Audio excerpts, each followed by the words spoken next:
My man, Derek, finally, the tables have turned here, and I am actually interviewing you, talking to you for the first time. I think it's a long time coming. How you doing, man? I know the student has become the master. I I'm really feel I'm that way great. sometimes, though. Like, I feel like so much of what I'm doing is really, truly trying to emulate everything you're doing. From the very first day that I got to Equinox and I saw you do 100 sessions, I was like, this guy is a madman. I need to do everything that he's doing to, I mean, what, 8 years later now, our Oh my lives again gosh. on somewhat parallel tracks, but in very different places. hmm Um, yeah, I mean, dude, how is everything going with the growth of dialed health? Is exploding. There's tons of people involved in your community. The content that you're putting out is like top notch. What's that experience been like for you? Thanks, dude. It's crazy to think that it was really 8 years ago when we met at Equinox. And it's really funny to think that even at that time, you looked at me as someone you wanted to, quote unquote, emulate. Because as soon as you came into Equinox and I had met you, I remember right away, I was like, this is like my type of dude. I'm so stoked Abe is here. And I remember being genuinely bummed telling you I was leaving after like 6 months of you getting there. Horrible. But it's cool because truthfully, man, I think I've kind of kept up with some other people from Equinox, but you're the Yeah. dude I've really kept up with in a real way. And it's been awesome now that you have started Ski System because it is similar to what I'm doing with Dialed Health. But I'll tell you, like, from my perspective, it doesn't seem like you're trying to emulate it. It seems like you're doing your own thing. And I commend you for that, dude. So, yeah, I mean, the growth with Dialed Health has been surreal. I just had a friend in here actually, and she came in for an in-body test, which is like a body fat machine I have in the Yeah. studio. And she had trained with me like 5 years ago, right before I opened my own studio. And this was long before the anything online was happening. And I remember her telling me, or she had brought up that when she trained with me 5 years ago and I was subleasing from another space. She's like, everything you're doing now is exactly what you talked about 5 years ago. She said, you were talking about trying to step up your Instagram game and get Yeah. clients online and maybe even only train cyclists and open your own studio. And like every single thing that truthfully I'm doing today, I was really talking about 5 years ago. And it's crazy because so much has happened in my life in 5 years, like professionally with Dialed Health, but also with my family, Yeah. personal stuff, like even on the bike and how I've kind of changed riding disciplines, done different racing and all these things. So it's just like surreal. It's really cool though, because back then I felt so convicted about what I was going to do. And I would say generally people kind of believed in me, but I had a lot of people tell me specifically not to do any of those things. Yeah. And I'm happy I pushed through and I'm just like actually living it as a day-to-day thing now. So it's just surreal. Like literally we had that conversation yesterday. So it's crazy to even say 8 years ago, man. That's I mean, when you it's when been you think a flash. about that, like it's so easy to think about any situation in your life where like your mindset and your perseverance were really the key to it happening. But like you think back to 5 years ago where you're in your head, you're conceptualizing this, your dialed health exists in your brain where it is now, but nowhere near in the physical world because you hadn't created it, you hadn't built the community, you hadn't taken the risks on yourself, all that kind of thing. When you think about situations like that, and maybe you can even expand this to something like the DH Vert challenge and like Everesting on your mountain bike, how important is it to see it in your head in advance of the thing becoming a reality and really like Oh feel man. that whatever it is, whether it's an online community you're developing, whether it's owning your own facility and breaking away from the comfort and the environment that you were in professionally, like how crucial is that mindset and how do you nurture that? It Dude, I can't imagine not pre-conceptualizing it or visualizing it way before it happens because it really is you planting a destination and what Totally. happens between where you're at that current moment and where that destination is that you're visualizing. That part is not going to be something you can really plan for. You're Right. going to zig and zag so many ways you didn't expect, and there's going to be hurdles you didn't expect, and there might be like victories in other areas that help that you didn't anticipate. So that part, like the actual journey is going to look crazy, but the start and end point, I think really begins with like the visualization. And I think I learned that from a podcast I listen to, Short Story Long. I've sent you episodes Yeah. from them, and unfortunately they don't do episodes anymore, but it's still my favorite podcast of all time. And it was just all of these entrepreneurs, and like usually younger entrepreneurs who had big businesses, and it talked about their journey. And that was the first time I had really like put the dots together where people would kind of visualize it. And then from that podcast, I was recommended the book, Think and Grow Rich by Napoleon Hill, Yep. which is like number one Yeah. self-help book, whatever. Right. And that's where I actually learned how to build a personal mission statement. And I built a business mission statement. And it was really like taking the time to write out who I was currently and who I wanted to be, and not only recite it every single day, but like feel it and believe it and Totally. visualize it, because it's easy to just remember a bunch of words and kind of spit them out. And I've been guilty of that, on certain days where I'm not as, in tune with what I'm doing that day. Maybe I'm in cruise control a little bit, Right. but the importance of actually having an idea of where you want to be, but then trying to really feel it. I talked about this on my Instagram recently, but when you set a goal, it's not just that thing you want to think about. It's everything that surrounds it and supports it. So, you know, you're the person who grosses this amount of money, for instance. Like this Right. is your arbitrary goal. And so what do you look like? How You is your mean with demeanor? that, like once you're, what does Like, it yeah, feel what like to be there? exactly. Like what does it feel like to be that person who has accomplished what you want? What does Yeah. that person actually look like? So it's like, visually, okay, what do you look like? What are you wearing? Mhm. Even for me, I was like, I'm gonna have more tattoos. And it's just stupid stuff like that, but it helps you actually really make it tangible. What are you listening to? How do you treat people? How do you respond? What does your day look like? What does your schedule look like? And all of those things, you have to think of the real big picture and actually visualize it. And then you can really start taking the steps toward it. And I mean, it's pretty crazy to think that it could be real also. And it's, I think the thing though, too, is that it's such a moving target. It's like now that I'm at where I wanted to be 5 years ago, I've already reframed this so many times over the Mhm. last 5 years that where I'm at currently doesn't feel anywhere close to where I want to be. You know what I mean? It's like What's so funny weird. about that is like if and I do this all the time. I look at where I am in my life currently, this moment, and it is 100% where I wanted to be at some previous point, to a T. Like, and whenever I think about that, I wonder how much of where you're at was limited by what you thought about before, too. Like if you're looking into the Yeah. future going, wow, okay, cool. In 5 years, dialed health became exactly what I envisioned it to be. What if I had envisioned it to be bigger or more or Hmm. impact more lives or have a bigger like we're always limited in our initial beliefs because we don't yet have the experience that reinforces that that's possible, and then you see it happen and go, oh my god, I need to like, and I think this is to your point why you feel like, or why one feels like they're never where they want to be, is because you keep accomplishing that thing going like, oh my god, I need to set my bar higher. I can do that run faster. I can hit that corner harder. I could climb that harder, like, and then Hmm. you start to do that and go like, man, there's a lot more possible than maybe I'm allowing myself to achieve right now. That everything you just said is why I came up with the company motto, which is start moving forward. Because every day you have to restart and remake the decision. And Right. truthfully, like what you're saying, to have the vision for the next thing, you have to get the obvious thing that you're thinking about done. You're Right. not going to be able to think past it until it's over. Like I'll tell you the Everesting ride, for example, on my mountain bike. This happened recently and it was a very overnight experience. And it's why I'm using it as an example. But I had thought, whoa, what if I did an Everest ride on my mountain bike, all 100% dirt, coming down a Black Diamond Trail every lap? I mean, that whole thing sounds insane, right?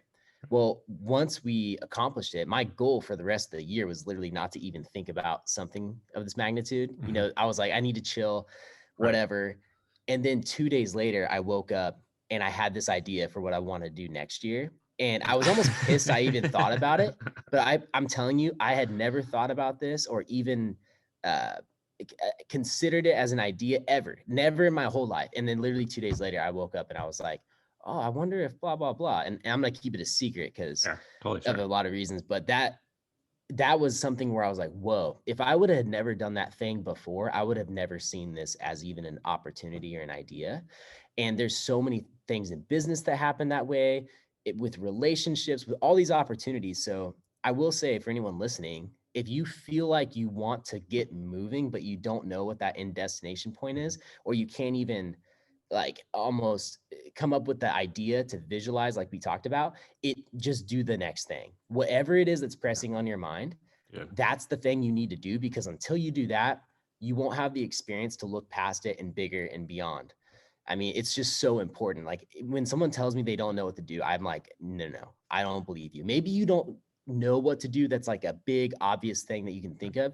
But what is the first thing that you think of? That's probably going to be the thing you need to accomplish before you can even see beyond it.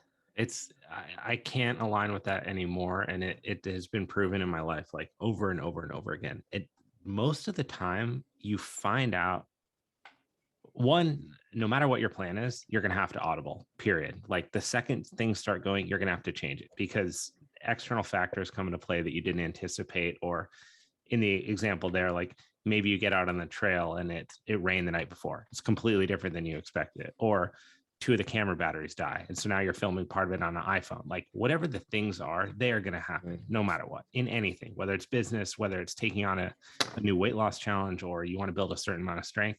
There's just things that you can't predict. But only when you're in the moment of trying to do that thing are you exposed to all these other things that are part of it. And that's like, I look at, even starting this business, like I said, trying to emulate like what you're doing with Dialed Health and where you are with it. Um, it's so daunting when you're looking at making the investment of your own money into your own idea without anyone other than people being like, yeah, dude, that's a great idea. I would totally sign up for that, which is, we know, never ends up how it is. But when you're really sitting there thinking about it and you're about to do that, all you can see is the reasons why not to. The other voices of people that that are telling you that you should steer away from it. Uh, what if it doesn't work? What if I lose the money? I should just save it. Like all those kind of things come into play. And then once you're in it, it's just so hard to explain. It's like you just get exposed to opportunities, things, new ideas that weren't there for you before. This new idea that you Yeah. had for next year, that idea doesn't exist until the Everesting is done. It Yeah. has to be done first. And I think that's true for an endless amount of different ventures that you can take on.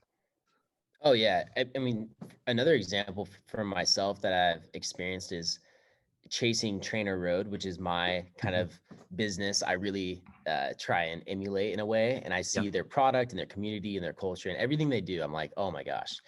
And as I've gotten further along, I think that there's the obvious things I do want to do differently from certain points of view, but I'm close with one of the founders and the guy who's head of their marketing. Yeah. And there's thoughts and ideas and all these things I run by him. And dude, sometimes he'll tell me no, or I shouldn't. And I'm like, I don't feel like I don't feel like that's right. Like there's something off here. Right. And, he doesn't have time to explain himself always. Yeah. And he always comes with really good intentions. So I know he's not trying to slow me down. That's for Right. sure. He's trying to speed me up and avoid obstacles, which he's proven over and over again. But there are times when he says something that I don't feel like is right. Mhm. And then maybe 6 months later, I'm like, oh, like Yeah. that's why he said not to do this or that. I'm like, I would have never, and it's usually a problem that comes up. So I end up doing something in a way I think is cool and whatever. And it creates, like sometimes I'm sure as you have experienced, adding things to the website that are like a positive bonus can actually create other problems you didn't anticipate, which is like a Yes. great example for it. And this is when he has said stuff like, ooh, like I would hold off on this or that. And I'm like, why? This is so cool. Everybody Right. wants this. And like, I can do it. Here you go. And then we put this thing up, and then all of a sudden there's this huge issue that pops up out of nowhere because of this new exciting thing. So Yeah. that's when I'm like, oh, that's why he said to do it differently. Like maybe his way was a little bit more boring than I thought, but man, it would have just worked so much better because Right. ultimately we know people I don't want to just plainly say people don't know what they want, but people like it's like they know what they want, but they just don't know how it needs to be given to them or something. Right. Like it's almost like when Instagram does an update and everyone hates it for the first day, and then a month later you're like, oh, it's actually pretty nice. Yeah. It's like the same. It's like the same exact Well, mindset. So and that's not taking into account too the fact that like when you are a small business, when you're a sole operator and you're creating addition, or let's say like an upgrade or something to the site, one, it's high capital. Like it costs a lot of money to make things different. It does. When you're updating something to a website, you're building out new pages, or you're launching even like a calendar or something like that, those costs are high. And so when a small percentage realistically of a membership base requests something, your desire as an individual is to fix it right away because you value the members, they're your community, you want to get that handled right away. But then there is like this cost benefit analysis as a business person that you have to do, going like, is dumping money into this project right now, it will satisfy this group of people, but does everyone actually want that? One, and two, are they going to use it? And then three, if one and two are true and you decide to launch it, does it launch how you intended to it or how they intended to receive it? Which is like such a mind bender, because you can see something in your head, and you and I both have phenomenal developers. Tommy and Ben are great. They're so communicative and they really do stuff well. But yeah, sometimes the way that you see it and how you want it done, it's by no fault of anybody's that it just ends up coming out differently than you expected. yeah. And it's like, oh, that is exactly what I asked for. I just even thought it would come out different than that. Totally. I've even launched stuff on Fridays, which we don't do anymore. And they warned me. There was actually one feature in particular that was like small, but to me in my head, I was like, if this is up by Friday, then I will have felt like I had a successful week. That's like the gist of kind of why I wanted to launch it so bad. I'm like, no, I want people to see the momentum and the movement and blah, blah, blah. And we did that once. And then, Saturday afternoon comes around and all of a sudden this issue's popping up. And I was like, oh no. And, like our web team is we use the same people for those that listening. They're like the most responsive, high communication team you'll probably ever find in like this space. Cause that can be a huge problem with like digital creators. But like, anyways, they're like it's just one of those things too, again, where I'm like, I'm overly excited, but I don't think of the long-term potential consequence, because it's always just potential. It never always happens that way. But Right. you have to really protect your protect everything. And this is one thing I've learned from Trainer Road a lot, is like just making sure that you do things in a way that is like safe for the brand also. Because even like personal life, even though I don't feel like I'm where I want to be now, that I've gotten to this point 5 years ago I wanted to be, I also do remind myself that life is really awesome and I don't need to speed up to the point where I lose control and actually go backwards. Like I don't want to Yeah. crash. Like if anything, Right. there's some days where I'm like, you know what? Like preserve, as much as I'm trying to move forward, I'm also trying to preserve where Yes. we're at too, because I'm like, wow, I could be back doing working 3 jobs like I was as I started Dialed Health. It's it's so important to do that. I find myself doing this a lot when like I'll be surfing or something and I'm like, you want your idea, because it's like your baby, to grow and to be huge. You want it to be massive, but at the same time, if it were massive right now, if it were as big as you envision it becoming, the problems that you would have to deal with, you wouldn't be able to handle the scale. We're able Yeah. to handle them now because they're actually relative, they're small enough to handle, but growing in the right direction. And I remind myself that like at the end of the day, if you woke up tomorrow and there were 15 zeros in your bank account at the end of whatever number, right? And you were just rolling in it, what would you do differently?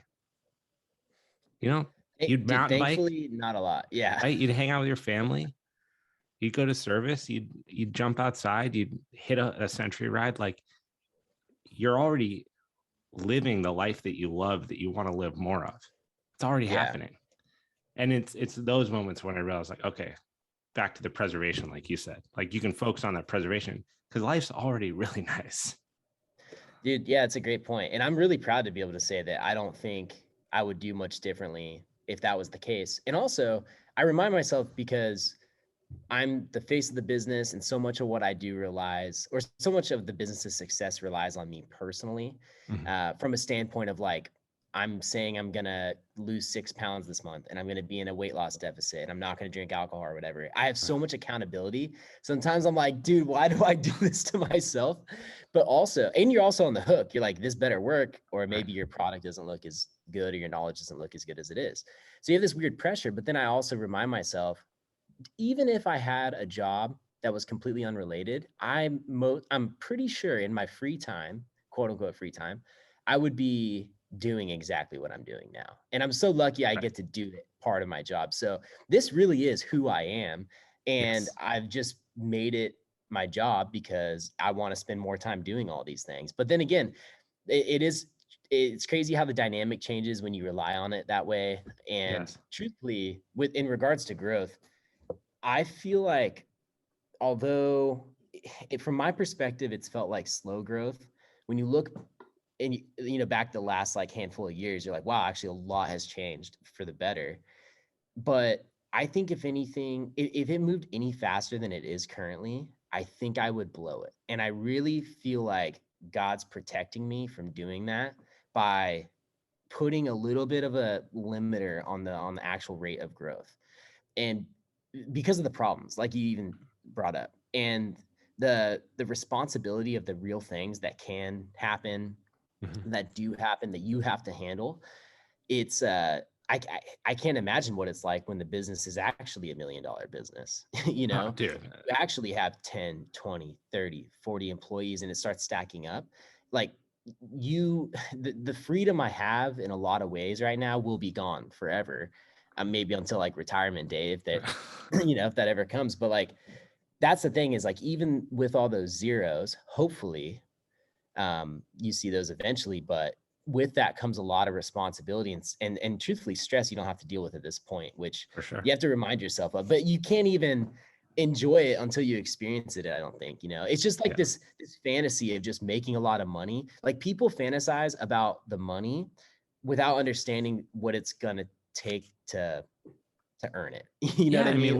what if you got all, and I don't know, I think being money is the easy thing to formulate as the goal when you're starting out on any kind of like venture, right? Because more money equals less stress in your life. You're able to, pay the mortgage on your house, cars, cover the cost of food for family and events and travel and all this kind of thing. But then, to your point, at some level, it is a trade off. You get a ton of money, but it comes with a big trade off. And some of those trade offs aren't necessarily worth it. If you had an extra $200,000 a year, but you got to mountain bike an eighth of the time, is the quality of your life actually better than it was before? Or is it now diminished solely for the purpose of having more money? And it's an interesting thought experiment to navigate that, because it's Right. like a double-edged sword, right? You want the growth. Growth is great. Growth means more community members. That means more people training. That means more people preparing for riding and having a better experience and enjoying the sport. So you want that, but the rate at which you achieve it is where it gets like tough. Yeah, yeah, absolutely. And I think there's a point there where you have to live in reality and understand that, real life human experience is not just intended to be a party and just fun Right. and comforting. So there's a point where, yeah, you probably will have to give up certain things in order to achieve the goals you want, whether it's for yourself or for your families, security or whatever it is you're working for. Um, but yeah, I think there's a point there where you're like, okay, all my basic needs are met. I'm Mhm. Yeah, I think about as safe and comfortable as I could be, without maybe even having like some super flashy, tangible stuff, whatever. So it's like at that point you start, I think, kind of weighing that out. But I don't know. It's fun to try and balance it. I mean, I don't know about you, but it is really fun. Like, all of the hecticness that comes along with it. I think because I'm doing the things that I love, there are times where I feel the stress, but at the same time, I feel this like I feel even more excitement about what's going on. I'm like, man, this is cool. I can't imagine just having this flatline career that I just Yeah. show up to and I'm just like, bah, you know, I mean, I'd rather take the ups and the downs, truthfully, even though it's, you know, like the valleys are low and the peaks are high. It Like, kind of reminds me of like, um, you're, this is going to sound so stupid, but it's kind of like you're a professional athlete of living your life. Like you're getting yeah, paid to be Derek every day. And you get to do everything that Derek does.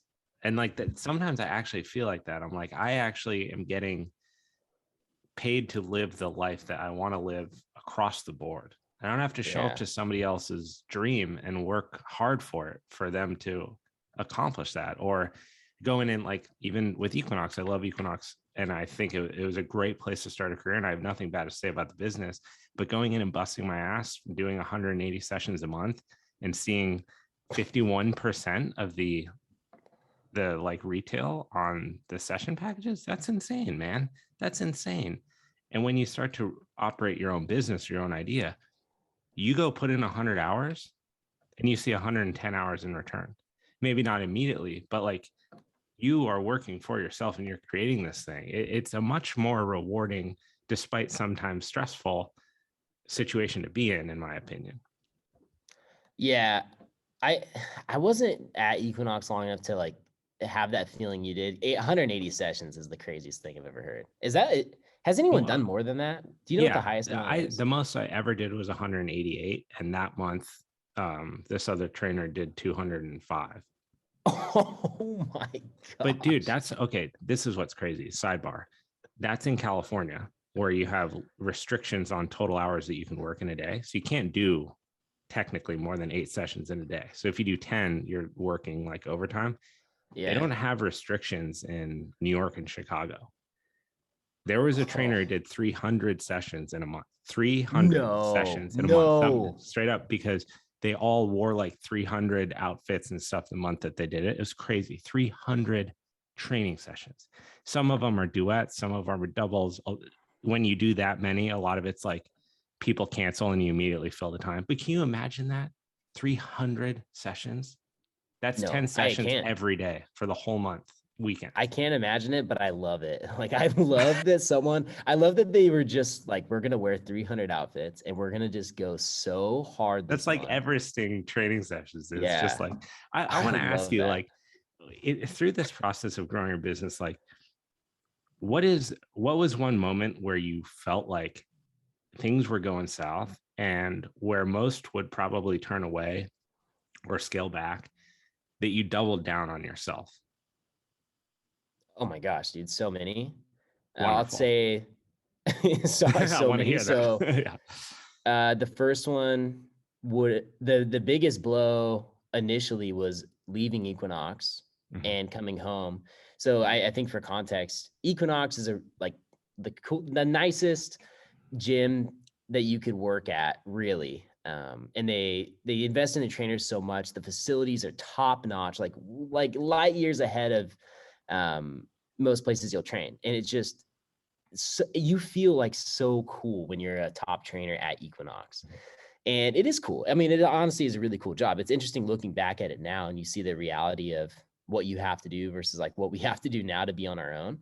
Yeah. But yeah, you just feel like such a baller, you know, especially early 20s.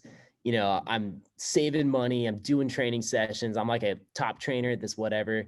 You feel so cool. And then I came home and I lost all of my clientele and I cut my session prices down by 2/3. And I have no one that wants to train with me. I can't train people for free. I'm trying to do boot camps and my mom is the only person showing up. And I don't have a nice facility anymore. Like I don't have anything and I'm completely restarting. But the only thing that I have is what I know training should be like, which is what I learned at Equinox. And like that was kind of a guide for me. I was like, I know I can recreate that here, but literally I came back up with nothing. And so Yeah. that was a huge blow where I had to really, really dig deep to believe that it was possible to actually recreate Equinox in my own area, which is a big inspiration for even my own studio. And so that was a huge one. I think going to my first sublease at a gym, I was just, it was the people I was around. I was honestly just around trainers that were like loser trainers, like not good trainers who. You mean contract, like where you pay a per head price kind of thing, and you're able to train in the space, but you're not technically an employee? Yeah, yeah. It was like Gotcha. you're a sole proprietor. I was running my own business at that point, but I don't have my own space. So I can pay $500 a month to train my Gotcha. clients Yeah, yeah. out of this like studio. Right. And it wasn't everyone there. There's some really cool people there that I met and still stay in touch with, but just a handful of people I was around, I did not like. It was still a Yeah. step forward. But also at the time, I was getting married and had two other part-time jobs. Right. And it was just one of those times where it's like I'm making progress, but it's just you're so in the thick of paying dues.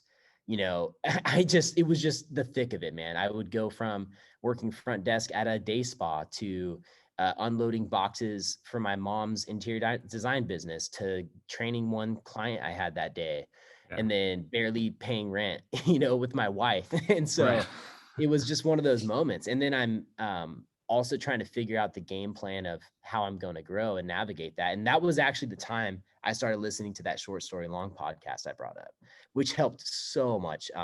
Episode 50 with Kevy on, I really think it changed my life because it gave me so much belief in that moment where I felt like I was paying all these dues because I just was listening to this guy who paid so many dues, and someone who was like on top of the world and then at the bottom and then back up and down a couple times. And that's how it kind of felt, because like as soon as you get momentum, and I'm sure any business owner understands this, but there's days where something happens that you've been wanting to happen and you feel like you're on top of the world, and then literally the next day you can get hit with a blow that it makes you completely forget about that feeling. I Oh, mean, I've had that every happen. day. Yeah, I've had that happen within 5 minutes of each other, where I feel like I'm an absolute legend, and then I kid you not, 5 minutes later, I'm like, oh my gosh, like, is this gonna be okay? Like, Right. Right. really worried. So that was a huge blow, was just being in that position, and then I had finally worked up to having my books full of training, and it was the time where the studio I was at was closing down. I was already thinking about opening my own spot, and I had to take the leap and do it, but I moved across town, and basically I opened my own studio. I quadrupled my overhead, That's where you and are now, right? Just yeah, for people listening. Yeah. that's where I'm at now, but it was across town. So it was like 5 miles, I think, from where I was training. Yeah. But a lot of my clients were already kind of making a drive over to where I was. Mhm. And I knew I'd lose people. And I had clients specifically tell me, like, don't go to that area because you're not going to have foot traffic. Right. And it was even stuff like that where I knew, I was like, all of my traffic comes through social media anyways. I do not need foot traffic. And at that And point, sorry to interrupt, what was your yeah, social media presence? Was that something where you could lean on at that point? Was it strong enough to where you felt confident as being your referral source? it was, because at the time I was rotating like two clients a month, where I'd get Yep. like two new people and lose two people. And it Yep. was literally coming in from those Trainer Tuesday videos I did. I would love to talk about those in a moment. Oh my gosh. Like Well, it's we just can. crazy. Like talk about like a moment in your but that's that attitude. That's it. I'm gonna make things happen. I'm gonna do stuff. I'm gonna produce things. I'm gonna fall forward. It's like you made Mhm. these videos. They're funny and they're satirical, and they're so far from what you're making now and where you're really finding your stride. But they were like such a necessary part of that moment, Yeah, and they're they were. generating business. Yeah, this is like a zag in my, I feel like, journey where, at that time I had started making these videos that it was like a funny skit followed by like training information. Yeah. So we would recreate Napoleon Dynamite or Nacho Libre or Ferris Bueller's Day Off or Game of Thrones or whatever. Footloose, like we had some really funny ones. So And good. or it was Dirty Dancing or something. I Yeah. don't know, whatever.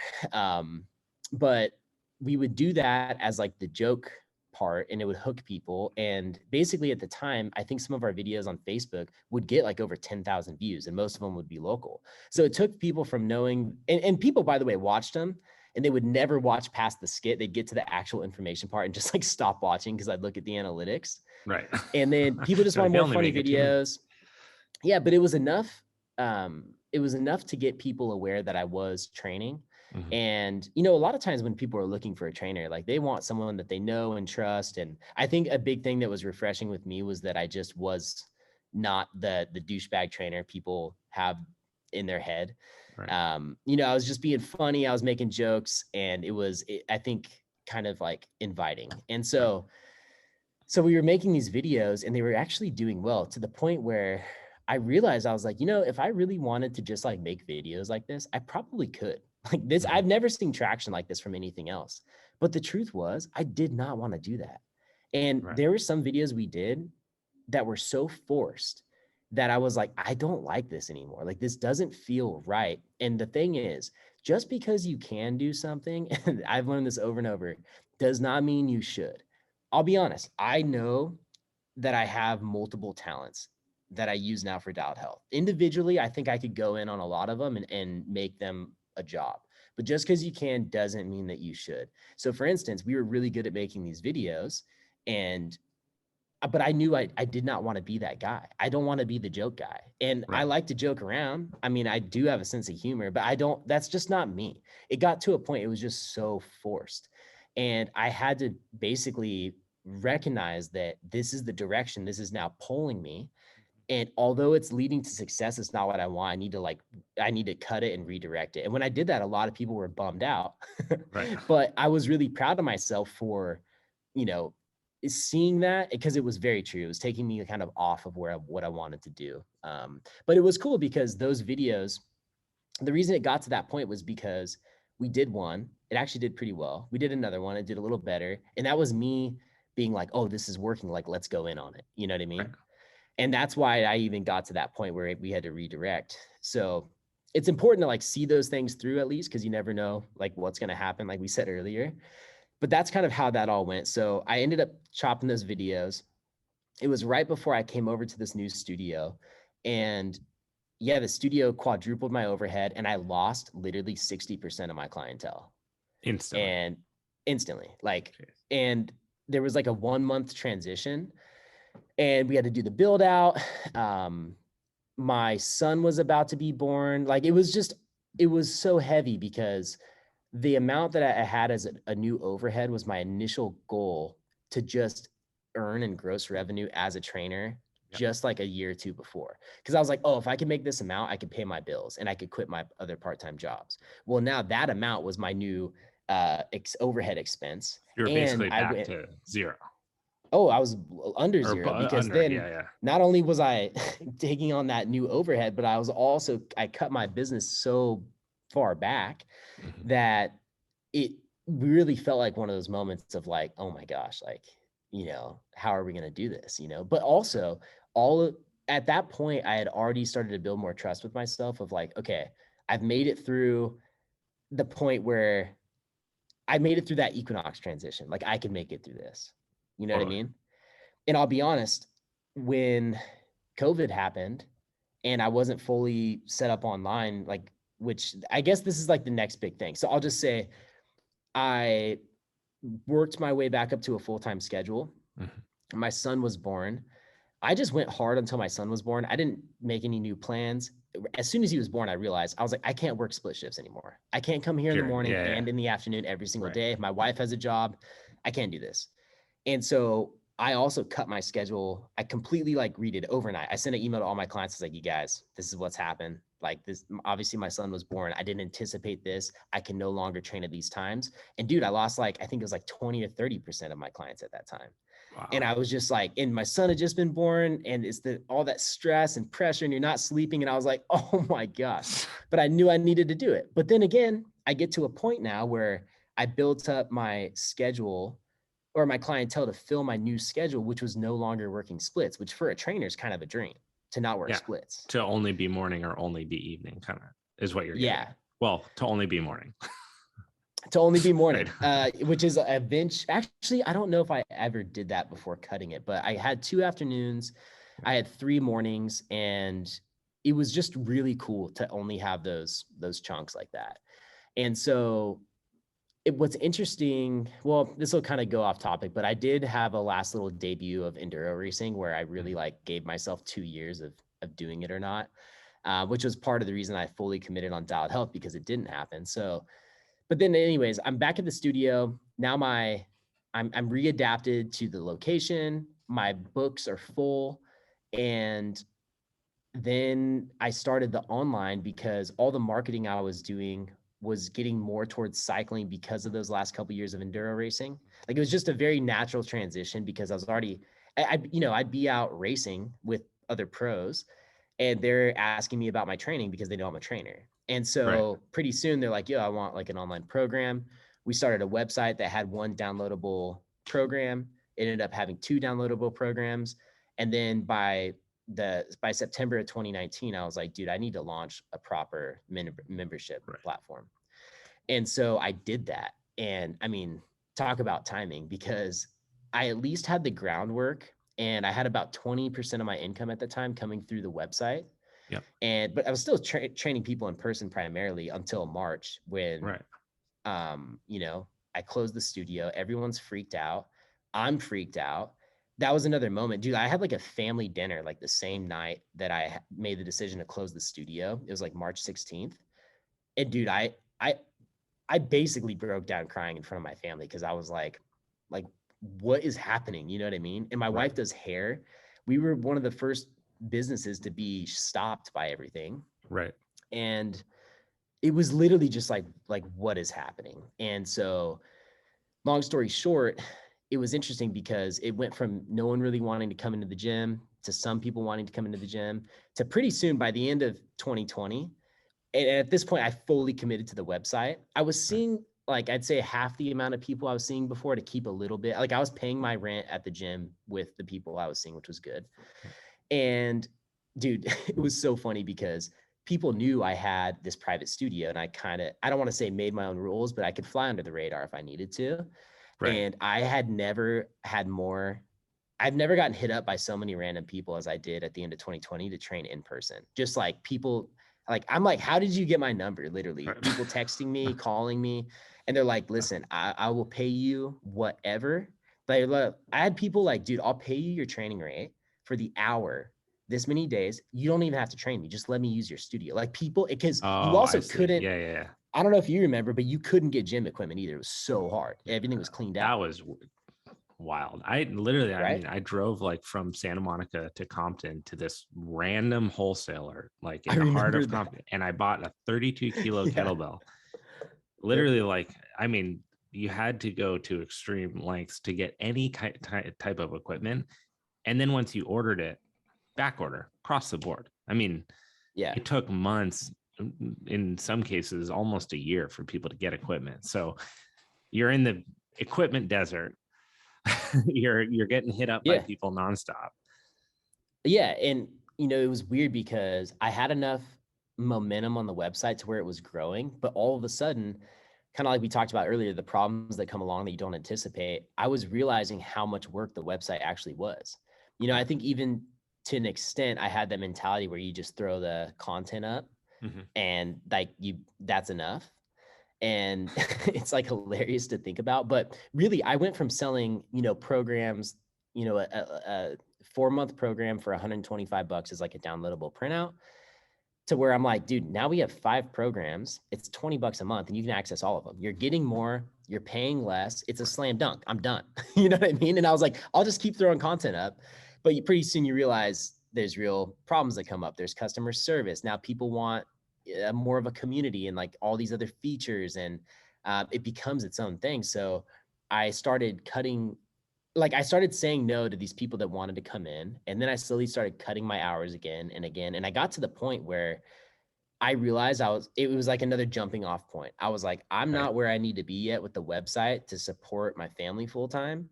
But if I don't go cold turkey right now for at least a couple months, and I won't be able to get there. There's too much work required to get to that point Right. where I need to fully dedicate myself to it. And at that point, dude, I fully cut off every session. Like not even one. And even since then, I have been so firm about that.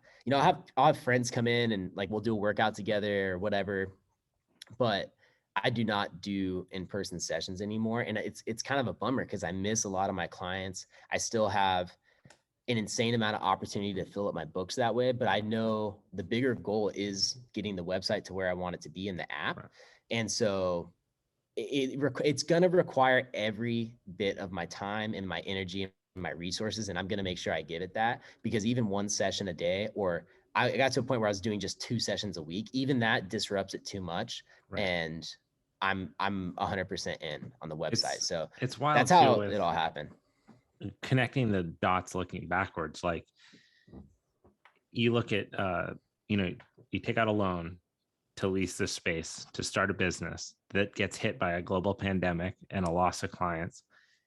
And then on the flip side of that coin, the space that you've leased, that you've created, that you've branded with your own personality, that you've put all your stuff into, becomes a production studio to then support your online community and all the content you're creating. So it's like, that goes back to those things I said before. It's like, until you take that step forward and you're in it, you don't know the opportunities that you present yourself with. So if you'd never got this space in the first place and put everything in it that makes it Derek and makes it Dialed Health, then it's inauthentic. Like, if would Dialed Health ever have grown to what it is if every time you produced a piece of content or a training session or a guided workout, it was in like borrowed space at a Lifetime Fitness or like sneaking something in the high school football field? No. So those moments, those risks, those double down on yourself, put all the money in your account on all those kind of things, they become the most crucial zag or zig points in your story when you look back on it. Yeah. And it's funny because we both know the answer to that question you presented, which is, would it work if I didn't have this studio? And the answer is no. But I had so many people trying to buy, like I had fully announced that I was not training people in person anymore. Yeah. A lot of people thought it meant I was like closing the studio, and they were trying to buy equipment off me. What are you doing with your space? And I just very clearly told people, I was like, no, it's like my studio now. Like, it's my office. It's where I film content. Right. And they're like, why do you need all that? Like, why would you keep the overhead? And I'm like, what do you, like, I literally didn't even understand it. Like, what do you mean? Like, I can't go do what I do at a gym randomly. Right. And I know that some people don't understand that, but it's also, I think as a business owner, it could be so frustrating when people try and when people are just honestly very, like ignorant to your, like what it takes and that you're doing. And they're like feeding you this, this doubt. And it's like so annoying. I just want to be like, no, stop, just stop talking. Like, listen, I literally could not do what I do without the studio. But I will tell you, I am lucky because before we made the transition online, I was considering expanding my space. And I know a lot of people listening haven't seen the studio, but it's 1,000 square feet. It's this little rectangle. It's perfect, like up to 5 people. It's incredible. One-on-one, it's a dream. And now that I use it as my recording space and as an office and where we do these podcasts and everything, it's perfect. Having it any bigger would maybe feel excessive, but it got to the point where I was kind of bursting at the seams. And because I had hit the ceiling with my in-person appointments, I was like, man, should I expand, bring in another trainer, start to pay rent? Do I have multiple locations? Do I become a manager? Do I try and manage people that just want to be their own bosses anyways? Like, no, that doesn't sound good. And that's kind of what pointed me into the online, but I was close to expanding. And I'm happy that I didn't feel like that was a good option, even though it was kind of luck. Like, I obviously, no one knew what COVID was at the time I made that decision. So, yeah, it worked out good. And now it's perfect. That's like a natural thought process that entrepreneurially, like you set a goal, like, okay, I need to get to a place where I can pay my rent. And then once your rent's paid, you start to look over the fence. You're like, I need to get to a place where I'm earning, X amount. And then you get there and then you're like, well, okay, the space is operating. There's a client book. People are coming in. They like the space. I've got my business in line. And naturally, it's just the next thought process is like, how do I continue to evolve, to grow this idea to, okay, do I put people under me? Well, then do I want to deal, like you said, with personalities, people that might not dream about training the way that you are? And then fortunately, wham, it's like pandemic just mandates that you create this online thing. When the online space was there, how much was there instant gratification in that? Did you see traction right away? What was it like to have that in existence and start to pull away from your your training business, your like nut revenue source, and go over towards this thing? Well, I was grateful that I had the foundation laid, because a lot of people didn't. And like I knew how long it took to even get to that point where I could have members on the website and have somewhat of a product. So knowing I had killed off those months already and I was in that position was really, I was grateful for it. I was aware of that. But dude, like I said, it was only 20% of my income. So I was horrified. I was terrified. Like I I also knew at that time, you get initial traction and then you realize how difficult it actually is for people to pay you online. And so that was a thing where I believed in it, kind of like the studio transitions I made, but it wasn't really happening yet. And What do you when mean it difficult for has to them to happen, pay it's crazy. pay you online? Oh, it's just dude, it's hard to get members. You know what I mean? Oh, you mean to like, yeah, to Yeah, acquire like someone acquire who's like, customers. Like yes, I had some customers, which were like my really most core people, that I communicated with online, but like, how do I make it bigger? I mean, I hit like there's obvious like barriers you have to go through. So it was scary to think of how to do it because it was the unknown. And the scariest thing about it was the fact that you didn't have a choice. And right. it was, dude, that whole thing was the most humbling experience of my life. Like, Launching it.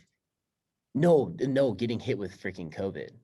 Like I Oh yeah, never in my life have I felt like I was incapable of doing something. I'll tell you that much, because I have always been a dreamer, but I've also grown up in a time period where it's like, yo, you can dream it, you can do it kind of a thing. right. And there was like so many restrictions and even stuff we deal with now where it's like, actually, no.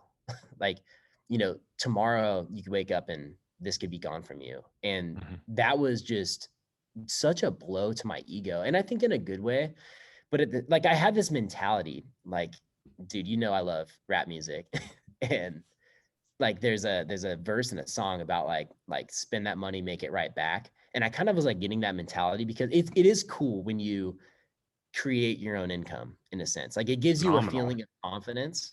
Yes. And because I had been kind of up and down so many times, like I was kind of getting that mentality where I was like, screw it, man. Like I can do this or that because I know I'll make it back. But then Right. getting hit with that blow and being like, oh, I literally can't go make money the way I've been trained to make money. Right. That was a huge blow to my ego. And something I'll definitely remember probably for the rest of my life, because it's just crazy how stuff can be taken away from you. But but yeah, so I mean, I was very grateful the platform was set up, but dude, it was still super scary. And then as it gained traction is when I got more excited. My initial goal was to hit 500 members. Yeah. And because that's what I knew it would take for me to actually pay my expenses and like just like to match what I was doing in person. Right. It wasn't quite there, but it would allow me to like live. I was like, if I can hit that goal, then I live. And we thankfully, before 2020 was over, we hit that goal. And that's when that was the moment where it really hit me, where I was like, whoa, like we kind of did it, Yeah. it just to a point where this is my real job now. I can really say this is it. It's not me saying it's it, but knowing it's not really producing the way I want. Right. I'm like, this is, But it's how do you actually doing it. how do you go from, walk me through that? I mean, the website launches, right? You have this idea. Most of the times when people have ideas, you find a way to make it live. It's live, no one cares. So how do you go from the idea in your head, you get it out there, the website exists, first couple of people trickle in, usually that's your warm market. So these are people, people that already believe in you, they like everything that you do. How do you think you bridged that gap from your initial subscriber to your 500th subscriber? I think that people connected with me personally, and I think I know I have a lot of people rooting for me. I think even now, almost every single person that's a member of the website is, I think they're genuine. They genuinely want to see me succeed, and I feel that support. And I think it's because they know that I want them to succeed even more, and I want Right. to give them the product that is required for that. And the communication I have with people is great, but I'm just so relentless with the message and consistent with what I do from a branding perspective, a motivational perspective, and thankfully now just the content in general. And it's interesting because it's easy to think about all the things I haven't done that I've wanted to do. But when I look back at really the consistency over the last year, it's pretty crazy actually to think about. And I think that people recognize it and they know that I'm here to stay. And when, within a year, so many people can come and go. And I have Sure. literally just stayed pushing forward, even if it's like the smallest step or, one day I don't make a step, or one day I get pushed back a little bit. It's like there has been a relentless push forward by me, and people see it and they're rooting for it, which is really cool. So I think that has made the biggest difference is just, the message is getting delivered over and over and over again. And how do you split Yeah. your time, like in those efforts between, there's shareable things like workouts that are complimentary, or training programs that you put out for free that people can have access to. There's community building elements. There's the production of actual like content that, for example, sits on the site that isn't interactive, but it's representative of the brand that you've created. When you're allotting your time to these things in the creation process, and you're in those earlier stages, right, where maybe the return isn't as high as you want it to be or as high as it is now, how do you make those choices to like reinvest this amount into yourself or put this aside to create production and content and things that people are going to like? And then how much do you want to give out for free to the community? And then how much day to day are you spending just like interacting with the people that are fans of Dialed Health? Oh man. uh I definitely don't have that figured out yet. And I don't think you'll ever get to a point where you're nailing it all, because as it's grown, the amount of touch points of communication that you have are pretty unreal. There's stuff that I forget about, and people will write in really thoughtful messages or questions on a YouTube video that you posted a year ago, Right. and when you don't respond, they're upset, and you're like, oh my gosh, how could I not miss that? Right. But it's crazy, like how much time I spend personally doing DMs. Like it's very often I'll sit down for an hour and a half and just as fast as I can do all the DMs I can do. And I'm not saying that to make myself sound like I'm just, popping off balling, but I say it because I genuinely want to talk to everyone. And truthfully, at the end of the day, we do convert a lot of people even through like a DM, but like half of it's just fun. A lot of times I engage with other people too. Like I make sure that, if I know you're a Dialed fan member and we're in communication, that I go and try and like your photos and cheer you on as well. So I genuinely try and be as thoughtful as I can. And I think that I do it to a fault sometimes when I realize there's other areas of the business I do need to work on. Mhm. And one thing I'm trying to learn now is the balance of like working on the business versus in the business. It's really, so I would say naturally when I start communicating with people, I can pour all my time and energy into it. But the thing I do most naturally, um, is really just think of the next step of the business, like the marketing, the forward vision, everything like that. That's where I can spend, I feel like sometimes too much time, and then maybe I don't get to the emails that I should have. Or, it's just so hard to balance all this stuff. So thankfully we are bringing on a team and we're learning. But again, with growth, there's always something bursting at the seams. So, you're in this juggling, like you're just juggling stuff. And as soon as one starts coming down, you're tossing up another. And then like you'll let that one thing slip, but you just try and grab it before it hits the ground. And so I'm still battling with that, but I will say I've gotten better at prioritizing what I need to do on a weekly like view, and then breaking it down to the daily, and also setting up more realistic schedules for myself, because I create schedules. I have a tendency to do this where even if everything goes perfectly smooth, which of course we all know nothing does, but Right. even if everything went perfectly smooth for the 6 hours I'm at work that day or whatever, it would be almost impossible to get this all done. Right. And Right. so then I'm always disappointed with the amount of work I did. So I'm trying to like manage my expectations, get better about delegating it out to people, but bringing on people like, and the team has already shown to be like very, very valuable. Yeah. And I don't know if you're hinting at this as well, but like what I invest back into the business, dude, it's just as much as I can. Like basically my wife and I, have had a very similar amount of expenses the last like 2 years since Yep. the website has been in full swing. We've had more kids, which has upped our home cost quite a bit. Right. But we've shaved off in other things. And like ultimately, I'm very transparent too on my own podcast. My goal is that like my wife and I, we are not even personally saving money. My goal is to pay all my bills and to go to sushi one night a week or something. You know what I Yeah. mean? And to I not and love then it. not stress about buying a coffee, Right. and doing some work at a cafe. Like to me, like that's really like what we're working for at this moment. Um, and I put everything freaking back into the business, man, and then some. You know, we just had an investor come on, which again, it's like unbelievable to have this support, but it's still money I have to pay back. I can't just, it's still a risk I'm taking. Like literally the money I'm Sure. spending on the business right now, I could not pay back right now, but I'm counting on the fact I will be able to in 3 years.